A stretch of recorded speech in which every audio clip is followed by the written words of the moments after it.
Hello. I'd like to talk about space-time.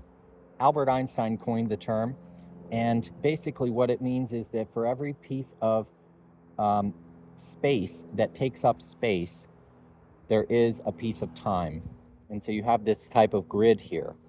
And what happens is that, obviously with anything, you'll end up creating something that has mass.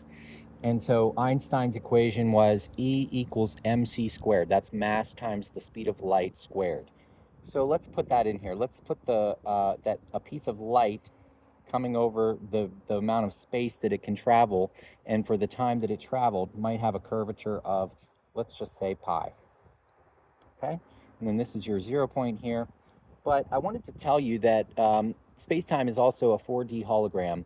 And from my understanding, what this means is that you actually have um, four quadrants, at least in 2 dimensions, for everything that exists. Um, so it's kind of like an axis here, like a mathematical plane. Okay, so if you see here, this starts to look like something that is basically a grid. And so that's how Einstein envisioned it, and he had some um, different types of ways to explain it. But essentially, you have this grid like pattern in space time. Now, I do want to let you know that from my understanding and from my analysis and research, this diverged away from Newtonian physics and gravity. I think Newton had said something about like mass times acceleration or whatever the case may be there. It sort of put a quash to some of the things that he had been thinking about the ether. And so I wanted to bring up the fact that there probably is more than meets the eye here. So that's what we're going to do. We're going to envision that the center of this space-time could end up becoming sort of a black hole. I want to say that, basically it's taking up more space than it can handle. And so my analogy here is that as there's more matter in this space-time and as things take up more mass, the ethereal properties of space-time itself ends up becoming warped or bent.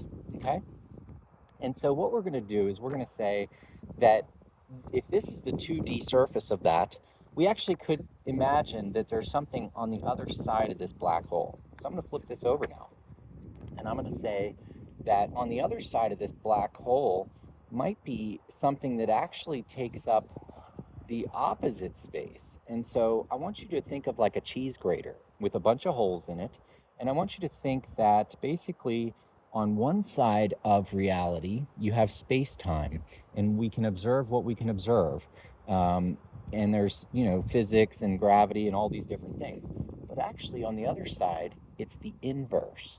And so a cheese grater is the best analogy I can come up with, and I heard that from some near-death experience videos that I had watched. But essentially, if you flip the cheese grater over, you could probably imagine that maybe the holes do something different on the other side. So I'm trying to create an analogy here where if this was a black hole on the other side, it's a white hole on this side, and the things that warp over here may be more curved than straight, okay? And the reason I'm saying that is because there was a Greek philosopher, his name was Pythagoras. It was either Pythagoras or Plato, so I'll get my story together here. But the idea is that there was these mathematical postulates for geometry, and there was 5 of them. And the 5th one was that there are no straight lines, okay? There are no straight lines. And so the mathematicians and scientists and everybody over hundreds of years or thousands of years maybe didn't understand what this meant until the 1900s when we went to space. And so from my understanding, the curved lines come from the fact that, you can't travel in a straight line, even light. You have to have some type of mass. You have to have some type of curvature. And so that's what I'm saying here is that on this side of space-time, you have this black hole, and you have this almost warped, bent, type of reality here that sort of was pushing towards that black hole. But then space-time itself, like it's like maybe living, is not cool with that. It's like, well, I got to put this stuff somewhere. So it says, hey, I'm going to start putting this stuff on the other side of the black hole. Okay? And so no information in the universe is ever destroyed. It's always preserved. And that was part of Einstein's theorem, was that, for every bit of space there is time, and for every bit of time there is space. And obviously that's a paradox, because it's like, well, where do we put all this space and time and everything? There's a lot going on.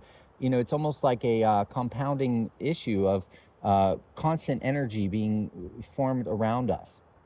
If you look at the shape of a strawberry or a pear or even an asshole, you basically say, well, these things are curved in an interesting way. And if you think about it from a fractalized perspective and take it all the way up to the universe, you actually start to realize that, yeah, these curved lines, even here on Earth, come from everything around us. So that's my video for today. I hope you like it and subscribe, and I'll have more videos to explain this when I'm more prepared, as I go back through my research material and as I understand the story that I want to tell, to try to explain what is space-time, what is reality. Thank you.